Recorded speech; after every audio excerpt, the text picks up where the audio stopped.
50% more young people are showing up at hospital ERs with mental health and substance use issues today than 7 years ago, but they aren't getting the type of care that they need. My name is Asante, and I've always said that the peer support process is similar to making music.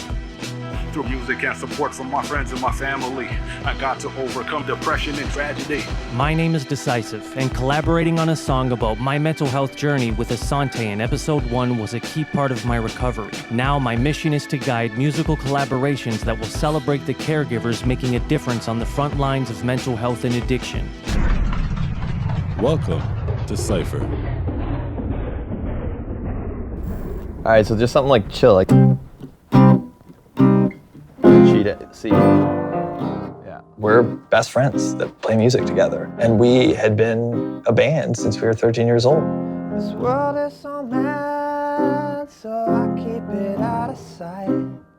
Down with Webster was one of Canada's top musical acts until they took a hiatus and never came back. As the band singer, I was on call a lot. And they'd say, just keep your phone on, and if someone cancels in the studio, we'll run you over and you can cut a verse or two. Why laughing gas worked so well for me was that if you stopped breathing it, you could snap out of it. By the time I'd walk literally 5 minutes to the studio, I'd be sitting here just like you and I are having this conversation right now. You know, it wasn't long before that became more than just a hobby. Let's put it that way. Okay. Yeah. One at a time, I'm watching them fall apart. Give me a sign and point it right at my heart. 'Cause I've lost my views. Feelings of doom I used to consume for you. What I'm hearing from the track is just the isolation, the confusion. With any type of inhalant abuse, a common side effect is hearing voices in your head. Like, I got to a point where I had voices in my head telling me to suffocate myself. It was over. Die. It was just totally out of my control. If your friend hits rock bottom, you become their caregiver. Tyler, who's pretty much the leader of our band, called the other guys and said, Pat's in trouble. Come meet me. We're going to get him. Sometimes, caregiving means taking drastic action. C minor. So they rented a cottage. And it was no pressure, G to F, but we did bring up some guitars. Marty would just sit there and listen to me, helping me wrap my head around things. G to C. Call it a caregiver, just call it, being a good friend. I just think you have to listen and sometimes do things that are a little bit harder than just sitting on the sidelines. And Cam says what's on his mind, man. If he thinks something's overly sentimental, he's gonna tell you. But he gave me the room to work through my feelings. At least I'm alive.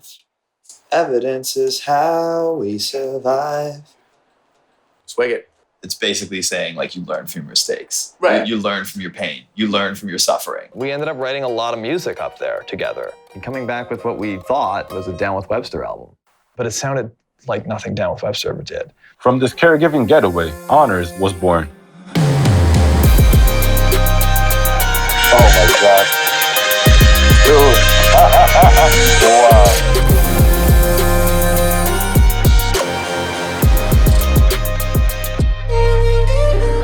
The advice I would give to anyone out there who's dealing with someone going through this, it's a term called loving detachment. I remember Tyler looking at me as he was driving me out of my apartment again, and he looked at me and said, if this is still gonna happen, we can't work together. We can't be friends anymore. Tough love is actually a really tough thing to give. And I think for me, that was a huge wake-up call. Scrolling through my phone, I don't really come around no more. All my old friends ask why I look so damn sore. Erase ahead, you punching in, make a life and it takes yours. I'm just throwing money, comfort in a fire, all that you adore, take it on tour, damn. We the only ones, we the holy ones, we the lonely ones. Everything I try backfire, sounds like Tommy guns. Everybody up inside their feelings like they want some, but I don't really think they want none. I'ma make them drop in a song from. You need your support systems, you need your friends and your family around you, but you also need to talk to other people who are going through what you're going through. Like this conversation we're having right now, it's very much helps me, as well as anyone else who's listening. Peer support caregivers are living proof that you can emerge from the darkness. As of this interview, I've been sober for 3 years, 8 months, and 11 days.